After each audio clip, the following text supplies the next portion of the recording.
जी हाँ दोस्तों, आज की इस वीडियो में बात करेंगे विक्रम यूनिवर्सिटी के बारे में। तो जो भी विक्रम यूनिवर्सिटी के स्टूडेंट हैं, यहाँ पर विक्रम यूनिवर्सिटी के नामांकन फॉर्म भरना शुरू हो गए। अगर आपने विक्रम यूनिवर्सिटी में 2022-23 सेशन में एडमिशन लिया है तो दोस्तों इनके जो नामांकन फॉर्म भरना है स्टार्ट कर दिए गए हैं। आपने बीए बीकॉम बीएससी यानी कि एक्सपायर फर्स्ट ईयर या दोस्तों आपने फर्स्ट सेमेस्टर में एडमिशन लिया है तो आपको अपना नामांकन फॉर्म भरना होता है। अब इनके नामांकन फॉर्म भरने की क्या प्रोसेस रखी गई है, पूरी जानकारी मैं आपको बताऊंगा वीडियो के माध्यम से। और किसको नामांकन फॉर्म ऑनलाइन भरना है, किसको नामांकन फॉर्म ऑफलाइन भरना है, वो भी मैं आपको बताऊंगा वीडियो के माध्यम से। तो वीडियो को शेयर कर देना सभी के साथ में। कोई भी डाउट हो कमेंट करें, इंस्टाग्राम पर ही फॉलो कर लेना, लिंक आपको डिस्क्रिप्शन बॉक्स में मिल जाएगा। तो जैसा कि देख पा रहे हैं, अगर आपको नहीं पता तो एक जानकारी मैं आप बता दूं। हमारे कॉलेज में जो एडमिशन्स होते हैं वो 3 प्रकार से हमारे कॉलेज में एडमिशन होते हैं। एक तो यूटीडी का होता है, एक एफिलिएटेड कॉलेजेस के होते हैं और एक एनसीटी कोर्सेज के होते हैं जिनके नामांकन फॉर्म भरे जाते हैं, जिसमें से ज़्यादा जो कि संख्या में स्टूडेंट एडमिशन लेते हैं, यानी कि नंबर ऑफ स्टूडेंट संख्या ज़्यादा होती है।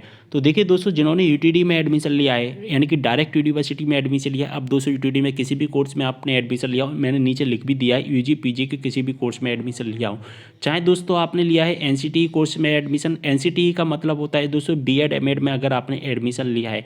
दोस्तों अगर आपने यूटीडी में एडमिशन लिया है, अगर आपने एनसीटी कोर्स में एडमिशन लिया है तो जो आपका रजिस्ट्रेशन होगा वो ऑनलाइन होगा। अब ऑनलाइन का मतलब क्या होता है कि आपको विक्रम.mp ऑनलाइन की वेबसाइट पर जाकर के नामांकन रजिस्ट्रेशन करना होगा। ऑनलाइन खुद से आपको नामांकन रजिस्ट्रेशन करना होगा। वहाँ पर वेबसाइट पर लिंक एक्टिवेट कर दी गई है, उस लिंक के माध्यम से आपको नामांकन रजिस्ट्रेशन करना होगा। लेकिन दोस्तों अगर आपने कॉलेज में एडमिशन लिया, कॉलेज का क्या मतलब होता है कि यूनिवर्सिटी से रिलेटेड जो भी कॉलेज होते हैं, एफिलिएटेड कॉलेज हम जिन्हें कहते हैं, तो एफिलिएटेड कॉलेज में जिन्होंने भी एडमिशन लिया है उनके जो नामांकन रजिस्ट्रेशन होते हैं वो ऑफलाइन होते हैं। ऑफलाइन का मतलब क्या होता है दोस्तों कि आपको कॉलेज में जाकर के खुद से नामांकन रजिस्ट्रेशन करना होता है या टीचर्स जो आपके नामांकन रजिस्ट्रेशन स्वयं कर देते हैं।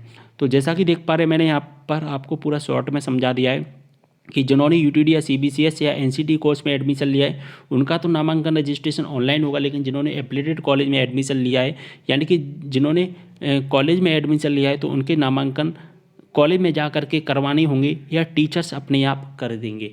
तो जिन्होंने कॉलेज में एडमिशन लिया है वो अपनी कॉलेज से टच में रहिए, जिससे आपको इन्फॉर्मेशन मिलती रहेगी। क्योंकि अभी कॉलेज नामांकन रजिस्ट्रेशन का अपडेट नहीं आया है, जैसे ही आ जाएगा मैं आपको बता दूंगा। लेकिन आप अपने कॉलेज से टच में रहिए कि कैसे क्या करना है, वो आपको कॉलेज से इन्फॉर्मेशन मिल जा पाएगी, क्योंकि ये पूरा प्रोसेस ऑफलाइन होना है।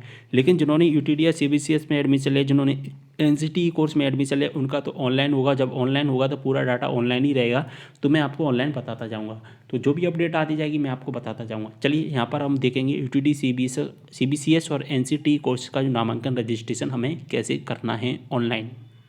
तो दोस्तों नामांकन रजिस्ट्रेशन करने के लिए सबसे पहले आपको क्या करना है, नामांकन रजिस्ट्रेशन के लिए सबसे पहले आपको गूगल पर आना है। गूगल पर आकर सर्च करना है विक्रम एमपी ऑनलाइन। इसके बाद फर्स्ट नंबर पर एक लिंक आ जाएगा, इस लिंक पर आपको क्लिक कर देना है। इसके बाद दोस्तों आपके सामने इस तरह का इंटरफेस आ जाएगा। इसकी ऑफिशियल वेबसाइट पर आप विजिट कर जाओगे और यहाँ पर आपको बहुत सारी सर्विसेज दिखाई देंगी।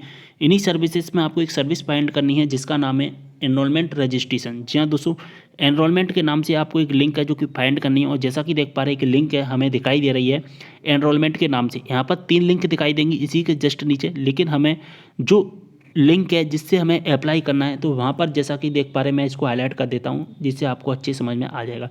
तो देखिए यहाँ पर लिखा गया है कि apply for a regular enrolment form. तो जिन्होंने एनरोलमेंट फॉर्म में एडमिशन लेने के लिए यानी कि एनरोलमेंट फॉर्म अप्लाई करने के लिए जिन्होंने भी यूटीडी में एडमिशन लिया या जिन्होंने एनसीटी कोर्स में एडमिशन लिया या जो दोस्तों अदर यूनिवर्सिटी से यानी कि फर्स्ट ईयर या सेकंड ईयर इन्होंने दूसरी यूनिवर्सिटी में किया, आप सेकंड ईयर आप विक्रम यूनिवर्सिटी से कर रहे हैं, उन स्टूडेंट को यहाँ पर रजिस्ट्रेशन करना होगा।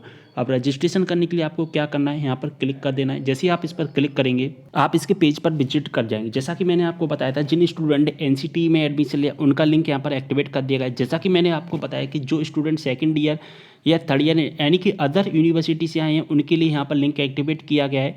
ये वाला जो लिंक है सेकंड ईयर और third semester, fifth semester, seventh semester के। लेकिन ये जो नीचे वाला लिंक है उन स्टूडेंट के लिए जिन्होंने only first year other university से किया और सेकंड ईयर विक्रम यूनिवर्सिटी से करना चाहते हैं।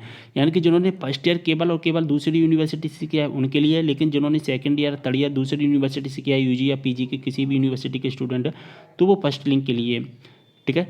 तो एक और लिंक है दोस्तों यूटीडी, वो अभी लिंक एक्टिवेट नहीं किया गया है। इसी के जस्ट नीचे अभी एक लिंक और एक्टिवेट किया जाएगा यूटीडी के नाम से, अभी यहाँ पर एक्टिवेट नहीं किया गया है, तो उनका भी यहाँ पर रजिस्ट्रेशन करने का लिंक आ जाएगा, तो उस लिंक पर क्लिक करके रजिस्ट्रेशन कर पाएंगे। जैसा कि मैं आपको बता देता हूँ, तो दोस्तों जब हम 2021 का ओपन करते हैं तो 2021 का जो ओपन करेंगे ना, तो मैंने लास्ट ईयर का स्क्रीनशॉट ले लिया, तो इस तरह का यहाँ पर लिंक एक्टिवेट कर दिया जाएगा। एनरोलमेंट फॉर्म जुलाई 2021 की जगह जुलाई 2022 आ जाएगा फॉर यूटीडी स्टूडेंट, वहाँ पर कोष्टक में लिखा गया है। अभी यूटीडी स्टूडेंट की लिंक एक्टिवेट नहीं की गई है, जैसी लिंक एक्टिवेट कर दी जाएगी आपको वीडियो के माध्यम से बता दूंगा। लेकिन जो प्रोसेस है रजिस्ट्रेशन करने का वो सेम रहेगा, एनसीटी कोर्स या सभी का जो रजिस्ट्रेशन प्रोसेस है वो सेम रहने वाला है। अब दोस्तों चलिए हम रजिस्ट्रेशन करते हैं, तो रजिस्ट्रेशन करने के लिए यहाँ पर क्लिक कर देते हैं।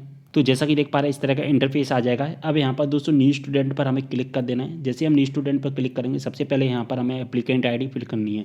एप्लीकेंट आईडी कौन सी फिल करनी है, जब हमने अपने कॉलेज में एडमिशन लिया था या दोस्तों हमने अपनी यूनिवर्सिटी में एडमिशन लिया था, तो वहाँ पर हमें एक एप्लीकेंट आईडी मिली होगी, उस एप्लीकेंट आईडी को फिल कर देना है। इसके बाद डेट ऑफ बर्थ डालना है और सर्च कर देना है। लेकिन दोस्तों अगर आप अदर यूनिवर्सिटी से आए और यहाँ पर अप्लाई करोगे तो उसके लिए आपको पूरा फॉर्म है जो कि फिल करना होगा, ठीक है। अब मैं यहाँ पर एक स्टूडेंट का डाटा है वो फिल कर देता हूँ, देखते हैं हमारे सामने क्या इंटरफेस आता है। तो दोस्तों इसके बाद हमारे सामने इस तरह का इंटरफेस आ जाएगा। एक स्टूडेंट का मैंने डाटा फिल किया है और इसको मैंने ब्लर कर दिया है प्राइवेसी की वजह से। अब यहाँ पर दोस्तों आपका जो नंबर है, एप्लीकेशन नंबर वगैरह, वो आपको दिखाई दे जाएगा। और यहाँ पर दोस्तों कॉलेज एंड कोर्स की डिटेल्स बाय डिफ़ॉल्ट आपको फिल की हुई मिलेगी, ठीक है। बस यहाँ पर आपको अपना मीडियम सिलेक्ट करना होगा, मीडियम हिंदी या इंग्लिश जो भी आपका मीडियम है। इसके बाद आपकी पर्सनल डिटेल्स है, वो पर्सनल डिटेल्स आपको फिल करनी होगी। अब दोस्तों पर्सनल डिटेल्स तो आप आसानी से फिल कर लोगे, इसमें से कोई बड़ी बात नहीं है। आपका first name, date of birth और जो भी पर्सनल डिटेल्स आप फिल करोगे वो 10th की मार्कशीट के हिसाब से आपको फिल करनी है, यानी कि जो आपका नाम लिखा गया है वो 10th की मार्कशीट के हिसाब से फिल करना है। कैटेगरी, नेशनलिटी, मैरिटल स्टेटस, ये सभी चीज़ें आप नॉर्मल बात है आप कर लोगे, इसमें बताने की कोई भी ज़रूरत नहीं है।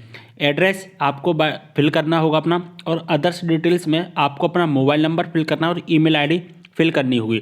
तो जो भी आपकी ईमेल आईडी और मोबाइल नंबर है वो फिल कर देना होगा, और आप अपना मोबाइल नंबर वहीं और ईमेल आईडी वहीं फिल करिए जो चालू हो, क्योंकि बाद में जो इंपॉर्टेंट मेल्स होते हैं, कॉल्स होते हैं, मैसेज होते हैं, वो आपके उसी नंबर और मेल पर आते हैं। इसके बाद प्रीवियस एजुकेशन डिटेल्स आपको फिल करनी है। प्रीवियस एजुकेशन डिटेल्स में आपको क्या फिल करना है, अगर आप यूजी यानी कि फर्स्ट ईयर का अप्लाई कर रहे हैं, बीए बीकॉम बीएससी में एडमिशन लिया है, तो दोस्तों फिर आपको क्या करना होगा, यहाँ पर आपको 12th क्लास का एजुकेशन डिटेल्स फिल करना है। आपने किस बोर्ड से किया है, कब किया है, आपके रोल नंबर क्या है, आपके कितने मार्क्स आए हैं, वो सभी चीज़ें यहाँ पर फिल करनी होगी, ठीक है। और यहाँ पर आपको अपना टीसी नंबर डालना होगा। जब आपने 12th क्लास किया था, तो 12th क्लास करने के बाद आपको एक टीसी मिली होगी, उस टीसी पर नंबर दिया गया होगा, वो टीसी नंबर डालना है। अगर आप यूजी से पीजी में आ रहे हैं तो यहाँ पर यूजी की डिटेल्स फिल करनी है, और यूजी का पूरा डाटा जो 12th क्लास का जो मैंने बताया ठीक उसी प्रकार से यहाँ पर आपको फिल करना होगा। एनक्लोरेसिस डिटेल्स में आपको क्या फिल करना है, इसमें आपको एलिजिबिलिटी सर्टिफिकेट पर चेक मार्क कर देना है, माइग्रेशन सर्टिफिकेट पर check mark, proof of date of birth पर चेक मार्क, मार्कशीट पर चेक मार्क, और गैप सर्टिफिकेट पर आपको चेक मार्क तभी करना है जब आपने गैप किया। मान के चलिए आपने 12th किया और 12th करने के बाद आप यूजी कर रहे हो, उसमें 1 साल का गैप है, ठीक है, 1 साल का आपका गैप है, तो यहाँ पर आपका गैप सर्टिफिकेट लगता है। यानी कि एक कोर्स करने के बाद में दूसरा कोर्स अगर आप करते हैं वहाँ पर 1 साल या 1 साल से अधिक का गैप होता है, तब हम गैप सर्टिफिकेट का यूज करते हैं। इसके बाद आपको डिक्लेरेशन पर चेक मार्क कर देना है। एन यहाँ पर आपका फ़ोटो साइन अपलोड करना होता है, तो वो फ़ोटो साइन मैंने यहाँ पर फिल कर दिया है, तो फ़ोटो साइन आप सिंपल सी बात है अपलोड कर दोगे। 200 KB का आपको साइज़ रहेगा फ़ोटो साइन का, और आपको 200 KB में अपलोड करना होगा। एक ही फॉर्मेट में अपलोड करना है, जेपीजी का एक ही फॉर्मेट आपको बनाना होगा, ठीक है। ऐसा नहीं है कि आप फ़ोटो अलग अपलोड करो, सिग्नेचर अपलोड अलग करो, ऐसा नहीं होगा। फ़ोटो सिग्नेचर का जो साइज़ है वो आपको एक ही बनाना है 200 KB में, और जो जेपीजी फॉर्मेट में एक ही इमेज को तैयार करना है, दोनों इमेज को मिलाकर फोटोशॉप से एडिट करके। एंड आपको क्या कर देना है, यहाँ पर सबमिट कर देना है। चलिए यहाँ से सबमिट कर देते हैं जल्दी से। तो जैसे ही आप सबमिट करते हैं तो यहाँ पर आपको ट्रांजैक्शन डिटेल्स दिखाई देगी। ट्रांजैक्शन डिटेल्स में सबसे पहले आपको अपना एप्लीकेशन नंबर दिखाई देगा, इस एप्लीकेशन नंबर को नोट डाउन करके रख लेना है, और जो भी फीस होगी वो आपको दिखाई दी जाएगी। सभी की यहाँ पर अलग अलग फीस भी दिखाई दे सकती है, यूजी की अलग दिखाई देगी, पीजी की अलग दिखाई देगी। तो जो भी आपकी फीस है वो आपको सबमिट करनी है, और यहाँ पर टोटल फीस आपको दिखाई दी जाएगी। यहाँ पर वही डाटा आपको दिखाई देगा। सबसे नीचे आ जाना है। जैसे ही आप सबसे नीचे आते हैं यहाँ पर दिखाई देगा आपको प्रोसीड टू पेमेंट का ऑप्शन। तो इस प्रोसीड टू पेमेंट वाले ऑप्शन पर क्लिक कर देना है। जैसे आप इस पर क्लिक करेंगे बहुत सारे ऑप्शन आ जाएंगे, net banking, credit card, UPI wallet, जिसके माध्यम से भी आपको पेमेंट करना है उसके माध्यम से आप पेमेंट कर सकते हैं। तो जैसे ही आपका पेमेंट क्लियर होता है तो अब ट्रांजैक्शन डिटेल्स में आपको एप्लीकेशन स्टेटस दिखाई देगा। इसमें दिखाई देगा application is pending for approval bye college. आपका जो कॉलेज के द्वारा अप्रूव नहीं किया गया है फॉर्म, तो अप्रूव करवाने के लिए आपको क्या करना होगा, इसका प्रिंट आउट निकालना है। प्रिंट आउट निकालने के बाद में इसके साथ में आपके पास जो भी डॉक्यूमेंट हैं उन डॉक्यूमेंट को अटैच करके आपको अपने कॉलेज में जाकर के सबमिट कर देना है। जैसे आप कॉलेज में जाकर सबमिट कर दोगे आपका फॉर्म वेरीफाई हो जाएगा और लगभग 1 से 2 मंथ में आपका एनरोलमेंट नंबर जनरेट कर दिया जाएगा। जो स्टूडेंट पीजी के होंगे, जो यानी कि फर्स्ट सेमेस्टर के स्टूडेंट होंगे, उनका 20 से 30 दिन के अंदर ही नामांकन नंबर जनरेट कर दिया जाता है। तो इसका प्रिंट आउट निकाल लेना है। उम्मीद कर रहा हूँ पूरी इन्फॉर्मेशन समझ में आ गई। वीडियो को शेयर कर देना, कोई भी डाउट हो कमेंट करें, इंस्टाग्राम पर भी फॉलो कर लेना, लिंक आपको डिस्क्रिप्शन बॉक्स में मिल जाएगा। चलिए वीडियो को यहीं पर करते समय मिलता है अगली वीडियो में एक और जानकारी के साथ, तब तक लिए बाय।